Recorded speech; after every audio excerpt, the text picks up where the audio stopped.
Spin whenever you're rolling now. All right.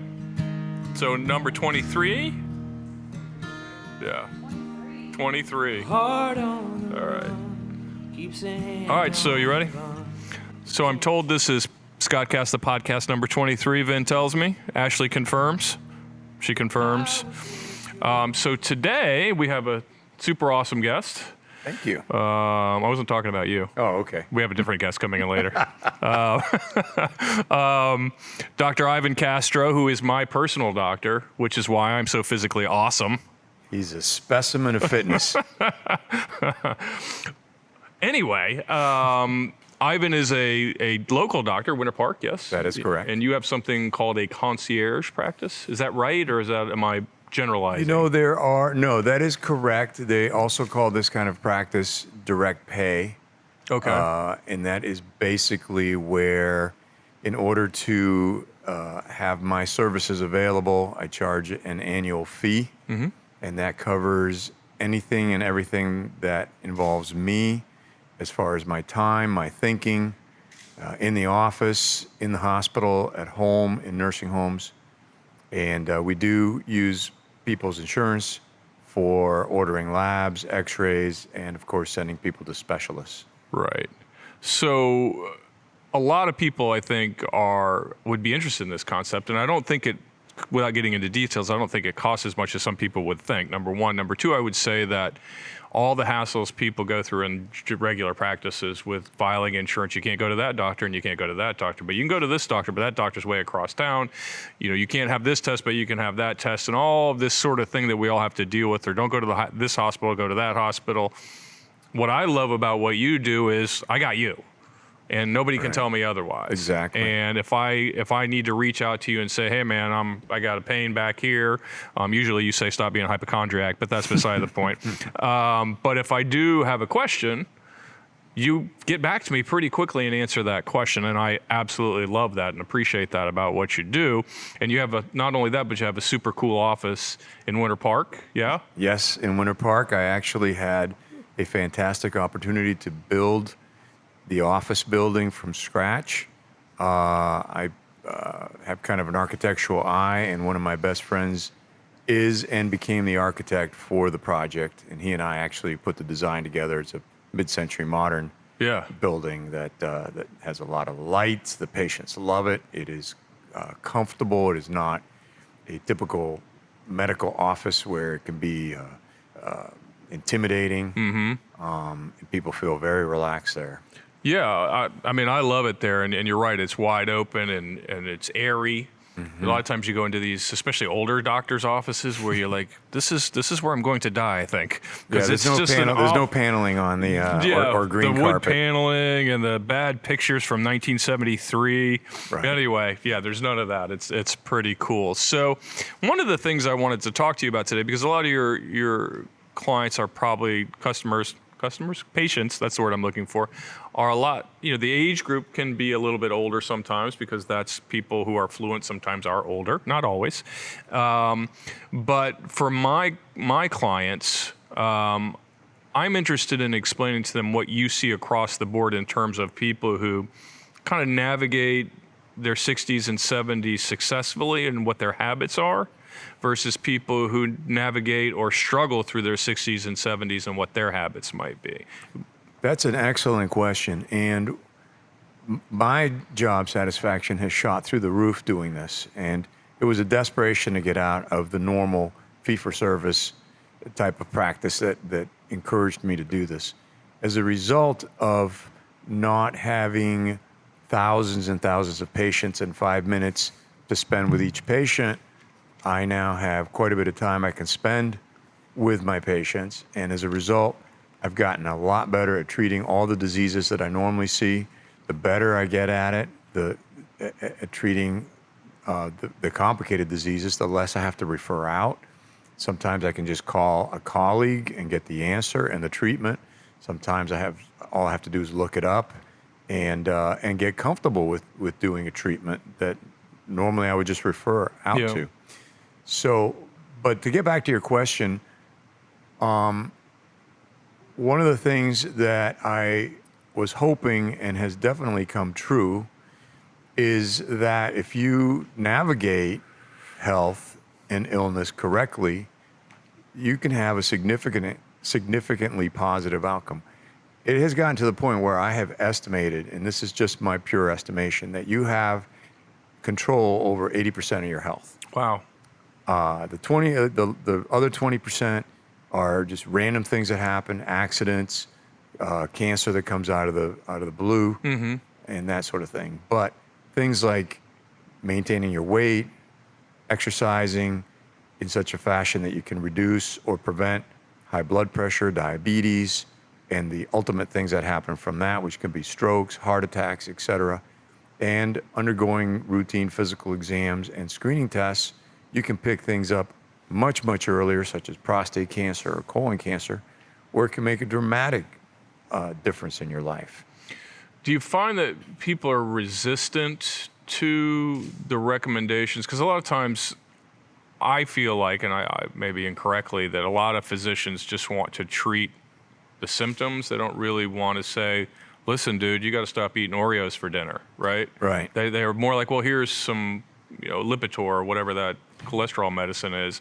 Do you find people are more wanting, give me some medication versus, no, there's a root cause here and it requires you getting off the couch? Well, I hate to sound so cynical, but when the average physician, and this is true, these are true numbers. I have spoken with various internists who work for a large hospital system that are seeing 40 patients a day.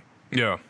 That's seeing the patients, dealing with labs they've ordered, dealing with reports, coordinating care. I don't know how they can possibly do it. And so basically, you've got a few minutes with each patient. And the strategy becomes, what is the quickest thing I can do to get out of the room and go on to the next patient? Right. So it is much easier to say, here's a prescription for Lipitor for your high cholesterol, than it is to talk about diet and weight loss and the things you can do to improve your health and perhaps avoid some medication.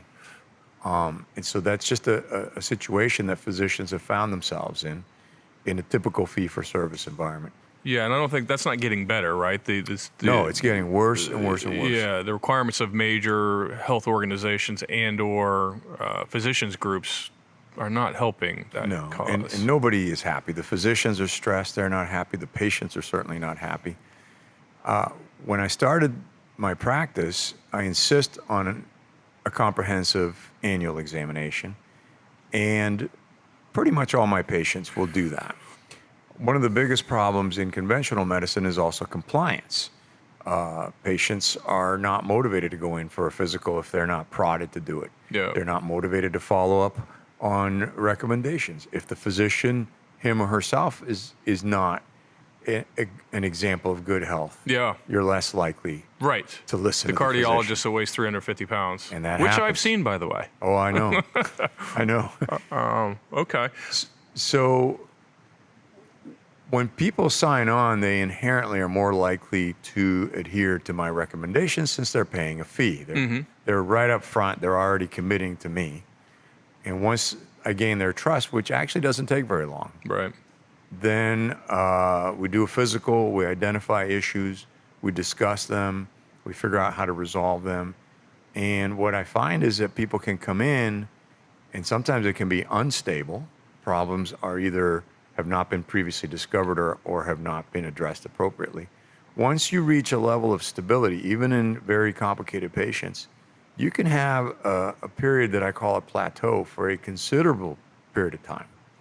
And I have even had either sicker or older patients who can dramatically improve their health by doing some of the things that you're alluding to, which is staying in shape and exercising and that sort of thing.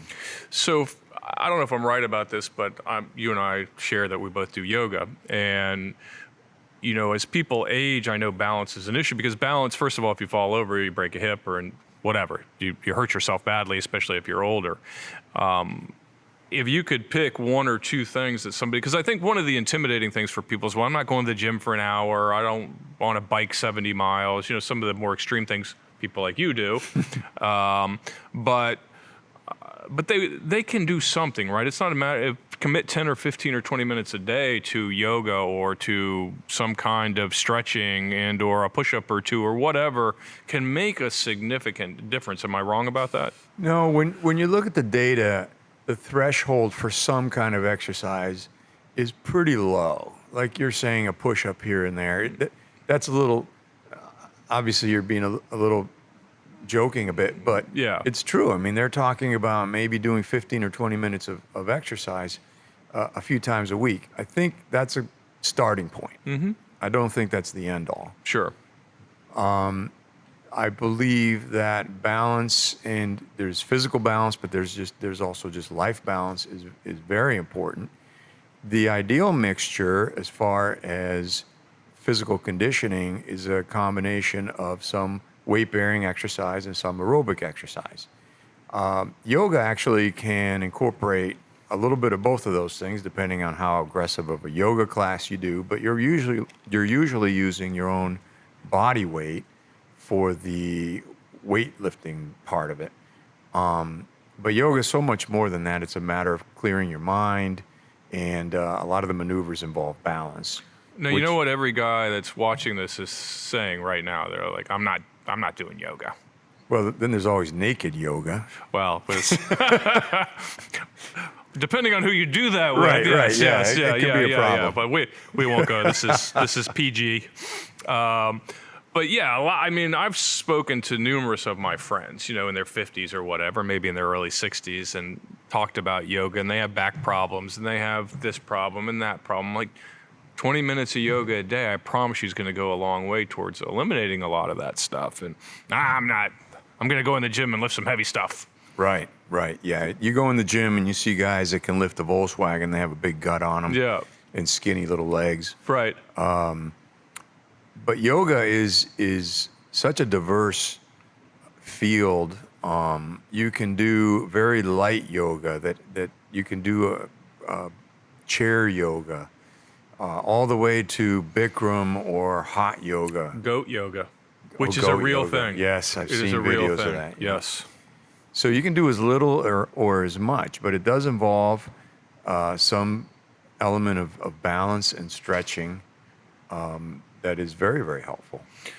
And you touched on mental health for a second there, like whether, meditation and I'm just, with COVID, a lot of people are home, they're feeling a little pent up, they're frustrated by this or that part of it, the situation, I can't go out, I can't go to my restaurant.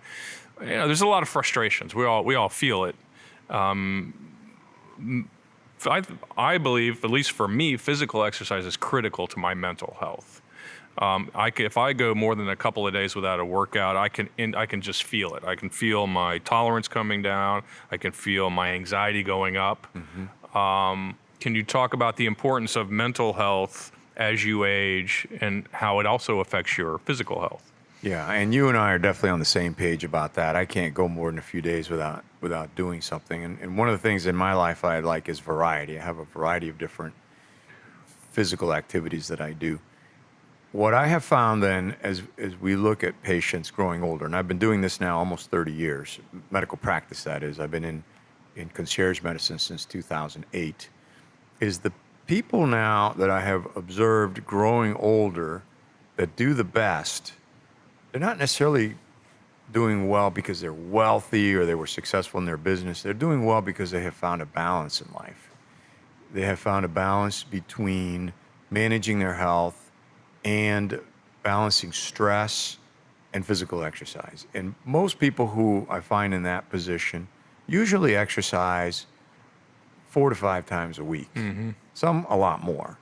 I have a patient in his 80s who still competes in swimming. I could give you many other examples. I have a fella in his 80s who looks like he's in his 60s, and he does martial arts. And so forth, all kinds of examples. But staying physically active and trim and being present and conscious about your health and in particular your mental health goes a long way. There's a huge differentiation between people who stay healthy and exercise and those who don't. I actually saw that all the way back after I graduated from from high school and college. I think it was at my 10-year high school reunion. There was already a divergence amongst us. There was a subset of people who would remain very physically active, doing marathons and triathlons and a variety of other things.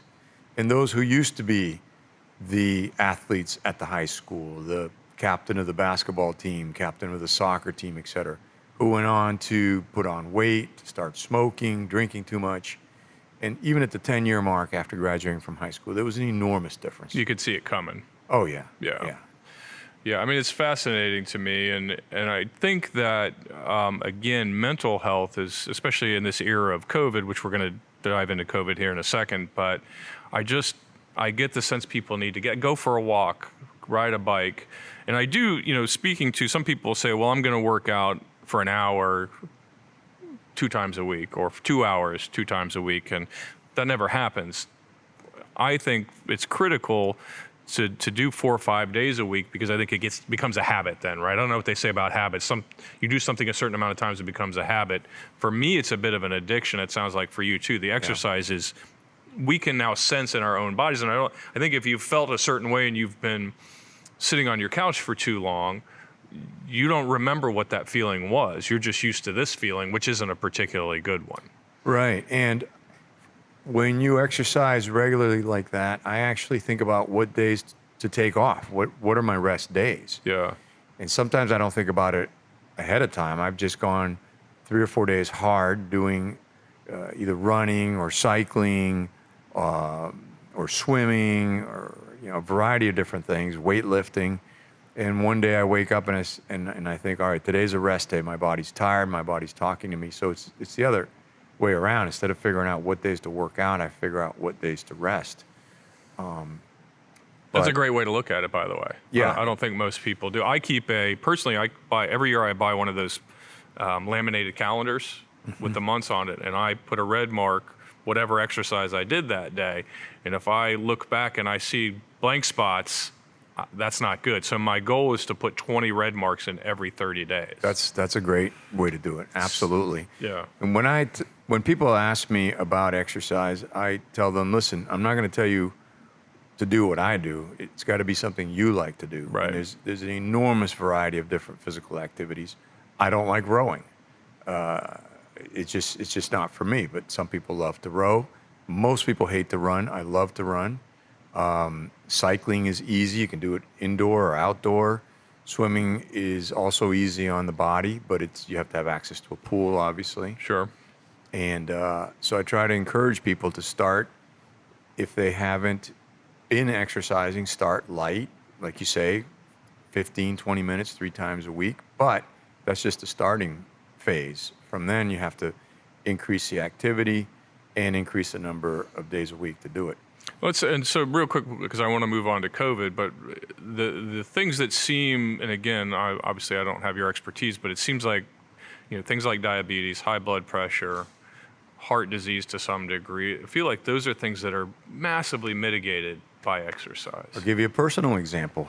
My father has passed away, but he and my mother both have had diabetes, high blood pressure. He also had prostate cancer, which we're still exploring the ways to mitigate that, but it certainly helps to find it early. Anyway, they both had obesity issues, and I am now 59, and I have been able, by exercising from the time I was in high school, to not have any of those problems. Right. In fact, I don't have any medical problems at all. And I'm convinced it has to do with what you and I have been talking about. That's awesome. All right, well, we're going to move on to the COVID thing, which I don't want to spend all day on it, but it is topical, I suppose. We now have what appears to be a vaccine. Yes. And it looks like it's going to be doled out in doses, and based on people like yourself who are on the front lines are going to get it first, and elderly people, I guess. Yes. Can you walk us through how you see that playing out over the next 6 months? Yes. So as you know, Pfizer was the first vaccine to receive emergency authorization, and the shipments started going out. I think it was Sunday night or something like that. Some of the hospitals have already received vaccine and are starting to administer them. That particular vaccine has to be kept at an extremely cold temperature, and so it can only go to certain places that can accommodate that. And those are a number of hospitals that are set up for that. Individual doctors' offices and pharmacies are not going to be equipped for that, but hot on the heels is the Moderna vaccine, which needs to be kept cold, but a conventional freezer is cold enough. The incoming administration is putting together a comprehensive federal plan guidelines for administering the vaccine, which is something we have sorely needed. Okay. And obviously, we need to follow those guidelines. It is anticipated that the first wave, as you've mentioned, will be healthcare workers and nursing home patients. The second wave will be the elderly and people with significant comorbid conditions, and then it'll probably go down the list by age. Being affiliated with a hospital, I do admit patients to the hospital. I'm in the hospital fairly regularly. I will most likely have access to be vaccinated through Advent Health by being on staff there, probably within a few weeks, Okay. which will be nice, obviously. And a lot of people have reservations, I guess I'd say, about vaccines maybe in general or just this vaccine. Can you cover that for me? Well,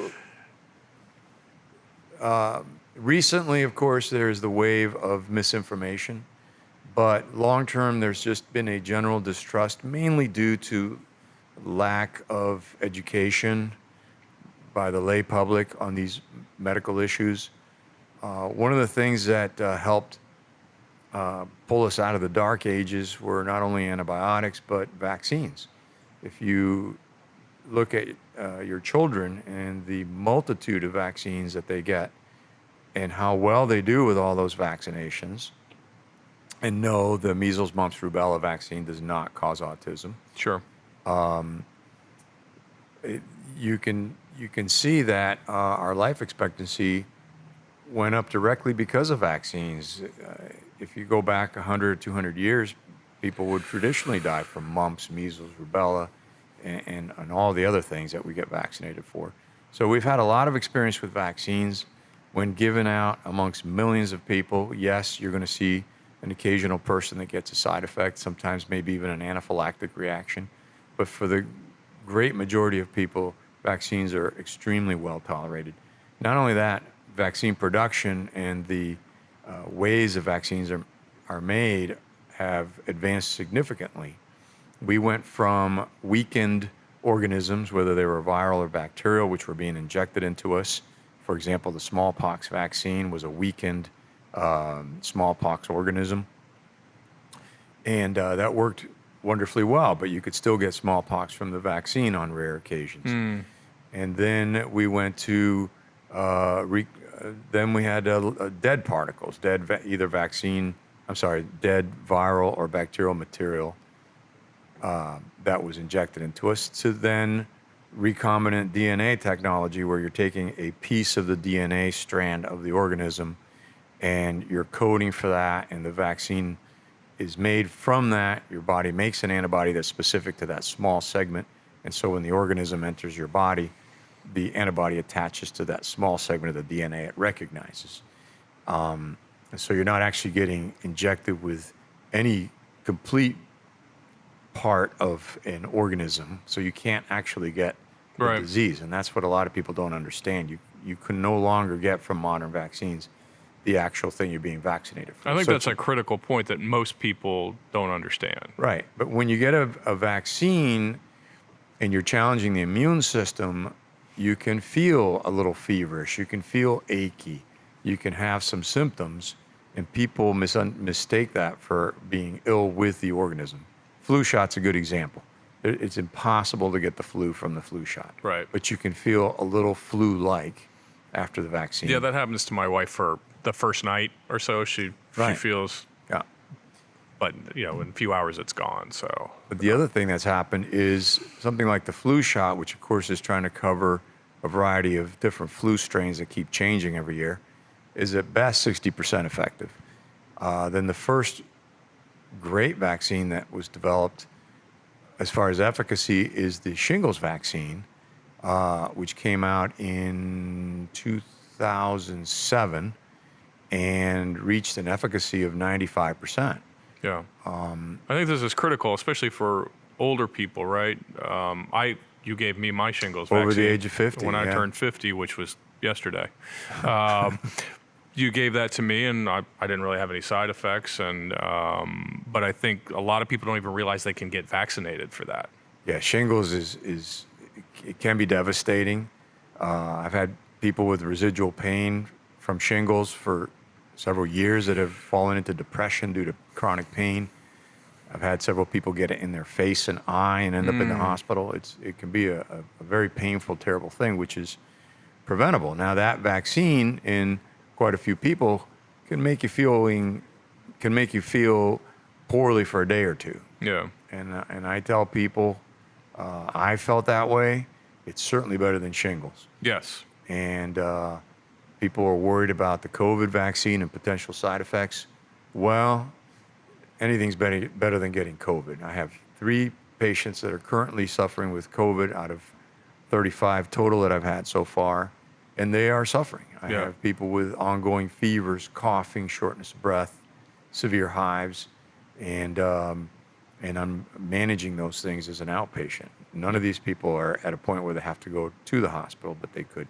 The point is, the COVID vaccine is something that most of us should really consider taking. Good. Yeah, I just want to make sure people who are watching this have all these misconceptions depending on their flavor of information. So I want to make sure we... Not to get into too much detail, but the COVID vaccine is an RNA vaccine as opposed to the previous DNA, which does represent a whole nother level of advancement. And again, the first several vaccines that are coming out, the Pfizer, Moderna, and AstraZeneca, are, at least with the initial numbers, they're posting efficacy rates of 97 and 98%, which is unheard of. That's for a awesome. vaccine. And so quickly. Yeah, less than a year. Yeah, that's amazing. Typical a quick vaccine used to take 4 years to produce, and the previous vaccines took much more than that. Do you think that's the last thing I want to touch on here? Do you think that that's a sign of things to come in terms of when we do face these types of situations, we'll be able to react quicker to them? Yeah, absolutely. Yeah. Yeah, you have a lot of researchers working on it. You have tremendous computation power, predictive modeling, all sorts of things. That's great. Well, that's good news for everybody. All right. Well, the last thing I want to talk about is doctors and money. You know, I have lots of physicians as clients, as you and I have discussed many times, and maybe some physicians will see this randomly somewhere. You know, it's been my experience in 33 years of doing what I do that many physicians struggle with their finances. And I think part of the reason, at least in my opinion, is the delayed gratification. You know, you guys go to school for 7, 8, 9 years, whatever it is. You're in your early 30s by the time you really have any meaningful income. You've suffered, you've watched your friends buy this, that, or the other, get a house, a car, or whatever, and by the time you hit the streets with a little cash in your pocket, not you in particular, because I do know you're not this way, but a lot of physicians get lost in that consumerism for a few years, and then I find it takes them another 7 or 8 years to uncover from what they did the first 3 or 4 years. In addition to that, I've noticed that physicians are a target. And you know, we're talking about doctors, but the reality is this could apply to any profession where it's a high-income profession but takes a while to get there and that kind of thing. But in this example, physicians are often the target of great ideas. You know, well, you know, doc, how's a trucking company sound to you? Or, you know, if I'm into this frozen meat company, and I use those 2 examples because I've heard them both. Right. So can you talk about what you've seen not only in physicians that you're obviously friends with, but also why you didn't go that route? Yes, and as you know, my sister does exactly what you do, and she's been a wealth manager for about the same period of time, and so I get the bad stories from her. Yeah. And I am aghast at some theoretically very successful doctors who, at their end of their career, barely have any money in the bank and are wondering, you know, they want to make a sudden move to suddenly increase their finances after again, when they're basically heading into retirement. And, Right. and that's just an impossible task. So one of the things that was an advantage to me is that I had to rely on myself to get through college and medical school. I had no outside help from parents, etc. And so I had to rely on loans, scholarship, working, that sort of thing. And when you have that kind of mentality that no one's going to give you anything, so you need to put money away so you don't ever get caught short. And I did get caught short in medical school one time when one of my loans was delayed. I completely ran out of money. I had no money to even buy groceries, and I had to get a short-term loan from the front office at the medical school. And that's a frightening feeling that has never gone away. Yeah.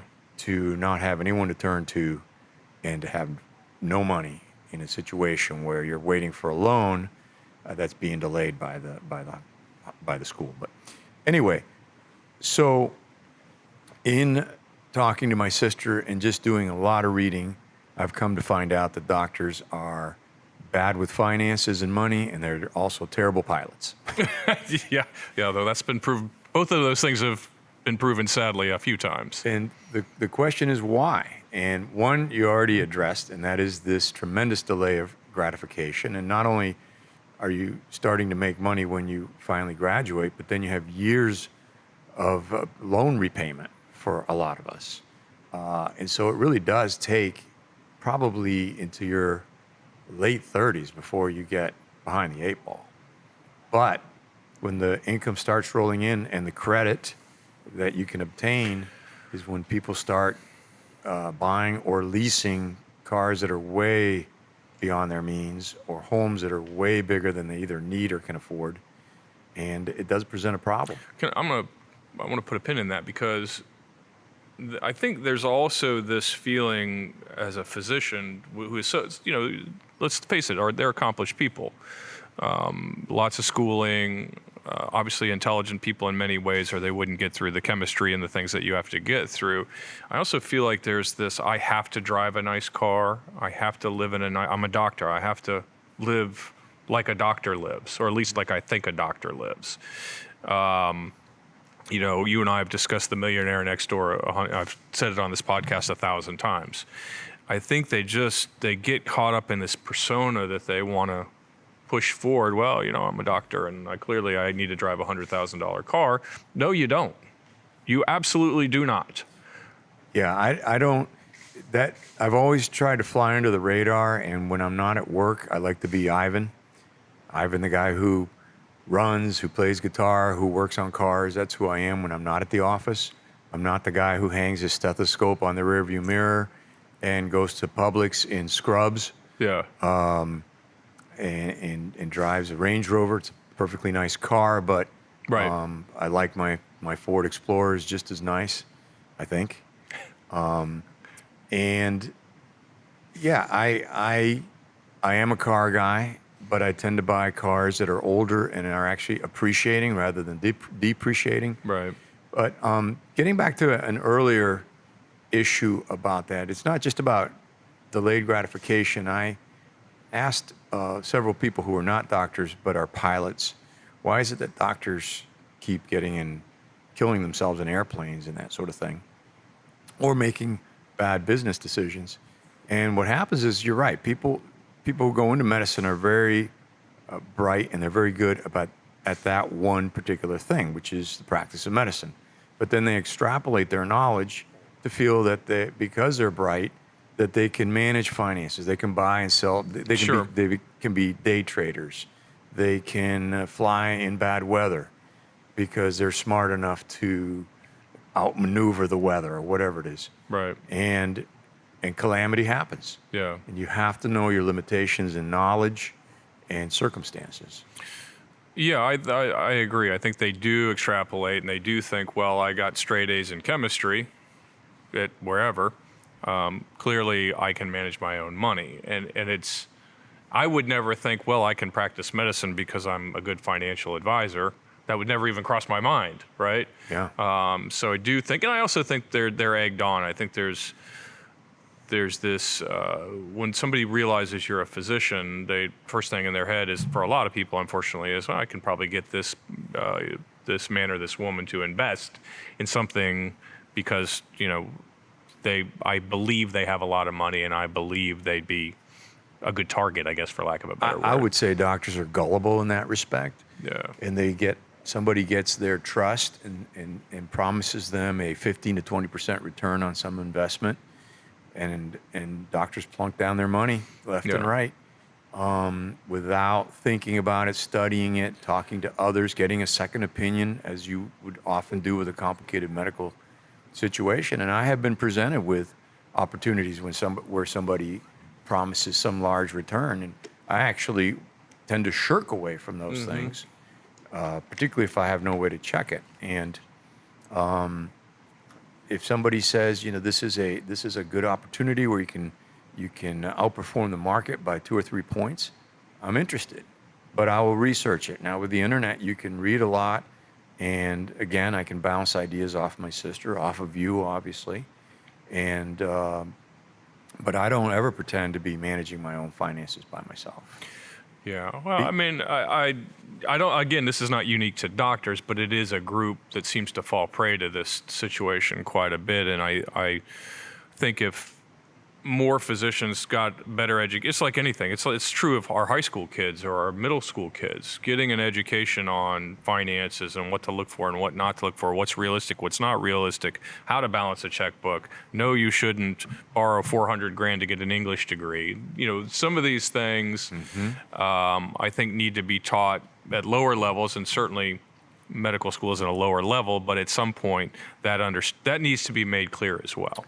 I think you're right. I think there's so much in medical school that you have to learn anyway, but there should be a little bit about how to manage a business, how to manage finances, that sort of thing, because a lot of doctors do get into this. Because you run your own business too. I mean, you're not, and that's somewhat unique to you. You're an entrepreneur as well, which is, I can tell you, is fairly rare. A person like yourself who not only is a talented physician, but is a talented entrepreneur. So you're a little bit of a unicorn in that regard, but that doesn't mean other physicians can't learn part of the story. Well, it's like any disease process that I'm not familiar with or a drug I've never heard of.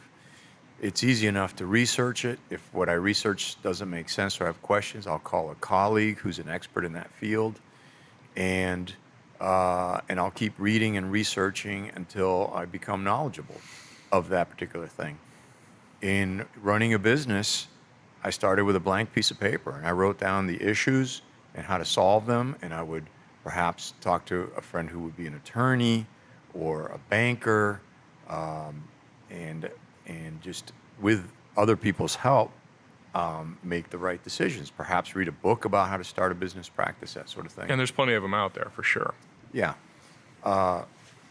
But some people will make decisions without really putting a lot of thought into it, and that can often backfire. And that's often the reason for that is like anybody else. It's looking for a shortcut. People do not like to get rich slowly. They want the quick fix. And that's back to your story about the physician who has a 30-year career, and then they wake up at 58 or 62 and go, well, I've got a lot of ground to make up. I better just double down on black here or red. Right. And then things get worse typically. Absolutely. So, Yeah. well, that's insightful. So I've got 3 takeaways from the 3 different topics, which were, from the first one is get off your butt and do some exercise. Absolutely. Especially as you age. The second one is get your COVID vaccine as soon as you get the opportunity. Absolutely. And the third one is whether you're a doctor, a lawyer, or a plumber, doesn't matter. Educate yourself on any investment decisions, especially the ones that sound too good to be true, because they 99% of the time are too good to be true. So I appreciate you coming on. Sure. I hope this is helpful to somebody out there. Wait, I got more I can say. You can edit it back in. Okay. So I have 3 daughters, and I have been imparting onto them all the things that I've learned over life. And one of the things I did was I bought a copy of your book to give to them. I'm glad we stopped for the Scott plug. Yeah. And the book is very common sense. It's well written in an easy to understand format. I already knew a lot about the things you were talking about, which just basically reinforced what I had been thinking all along. I also, when my daughters went to college, I had them set up a budget. I reviewed it, I approved it, and I cut them a check at the beginning of each semester. And not one time did they run out of money. Yeah. In fact, they were frugal enough to actually save a little money. So these things that we're talking about can be played forward. Yeah. Oh, definitely, Mike. I do the exact same thing. I did it with both my kids in high school. So a lot of people give an allowance, right? They go, here's your money, but you don't have to worry about car insurance or any of the stuff that they really should be worried about. With our kids, as soon as they were driving age, we said, all right, we had them write down, this is, car insurance, this is gas, this is food. I mean, all food. Mm-hmm. Not just when they're out at lunch with their friends, but all food. And they gave us a number, and we checked and said, well, you're getting a little carried away with that one. And then we gave them a budget. So from the time they were 16 years old, both of my kids were given an allowance every month, but not just a frivolous, go spend this. It was, you got to pay your car insurance, you got to pay for your gas, you got to pay for service on your car, so on and so forth. And knock wood, so far I've had a similar experience with my kids as well. Yeah. I think that's a great idea. Yeah. So now you can now I can close the show. Yes. Now I can bring the curtain down. All right. Well, anyway, thank you for coming. I really appreciate it. And I think this is critical stuff that we covered. And I hope, I don't hope, I know people will get a lot out of it. And again, thanks for coming. Thanks, Vin. Thanks, Ash. Session 23. Today's song of the day is Jason Isbell, Cover Me Up. Cool. Wonderful. That was fun. How long do we go? So girl, leave your boots by